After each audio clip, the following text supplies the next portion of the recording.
I got about a third of you. I need 100% saying, come on, let's talk about it. I'm different than most preachers. I went to 4 years of Bible college. They don't teach you a thing about running a church. Nothing. They teach you theology. They teach you to answer questions nobody's asking.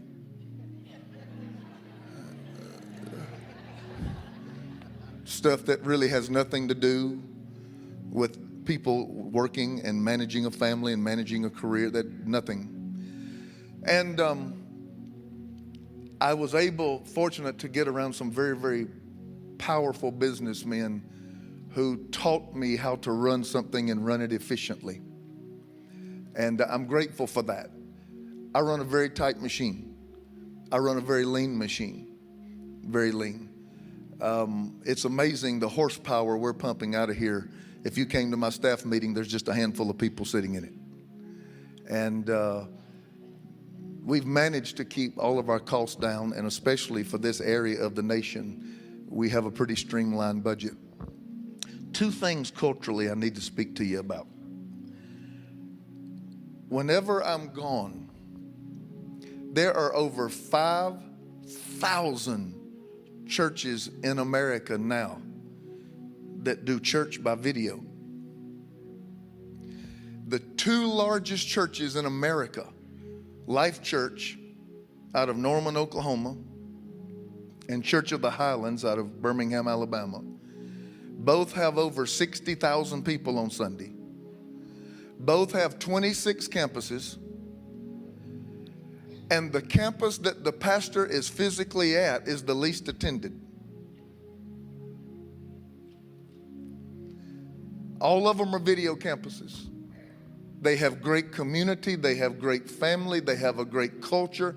They've got an atmosphere that everybody wants to drive an hour just to be a part of. They have great live worship. They have great ministry. And then they all link up together, and all the campuses enjoy the same sermon across a state. But when you have video campuses, you don't have to reproduce all that administration and all that account. You're able to streamline it, expand the kingdom, but keep your costs low. I've already told you that I'm very comfortable preaching by video. I did it last Sunday. Very comfortable. I come in here on Thursdays. For those of you that don't know it, there is a message that goes online at 6 o'clock in the morning here, but it's 9 o'clock on the East Coast. It is our most watched service. I'm in here Thursday taping that service with nobody in the building. I'm wailing away like a crazy man, and it's me. These are the most sanctified chairs in the world. I've got them all saved. All of them saved. In fact, right now, a lot of you are not even looking at me. You're looking at the screen. You live, by the way, in the area that created video. Right here. Whenever I'm absent, my daughter had a grandbaby this past weekend. That's why I was out of town. And yeah, beautiful grandson. My fifth. Do I look like I got five? Don't tell me that. Let me pull on up here a little bit. So I was out, and I showed the video. And most preachers, when they're out, they get a guest speaker. A guest speaker costs an astronomical amount of money. Because number one, they're leaving their pulpit to come to yours. Number one, they usually have an entourage with them. At least some of them require first-class tickets. It's at least 2 to 3 nights in a hotel, and then honorarium, then per diem every day. When I'm out of town, very seldom am I going to have a guest speaker. You're going to hear me.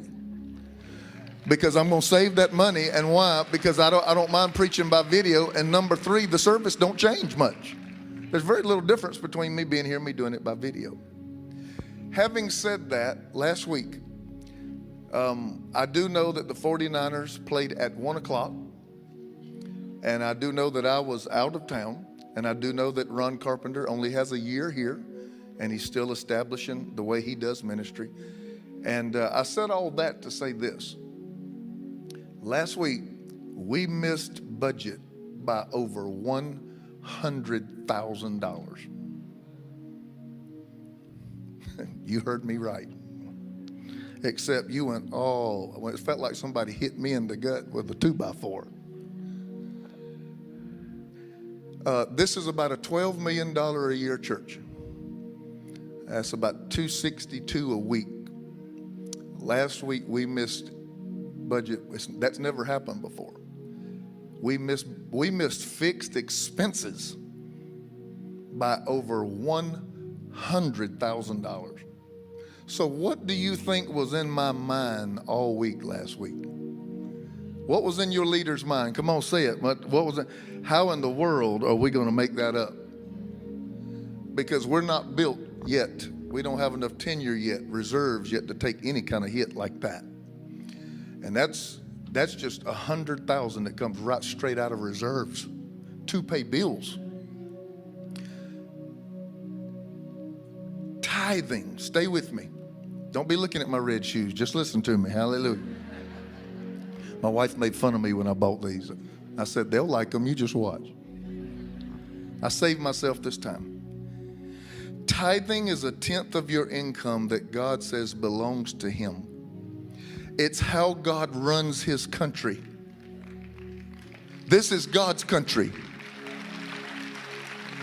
Okay? 10% is not something between you and the church or you and the preacher. It is a covenant you have with your God. When I asked for prayer requests last night, the majority of them, to my surprise, was not about healing. It was for financial breakthrough. Financial breakthrough, there's a key to it. Prayer is not it. Well, I'm going to pray for money. Prayer's not the key to money. Prayer's not the seed for money. Tithe is the seed for heaven's money. Tithing.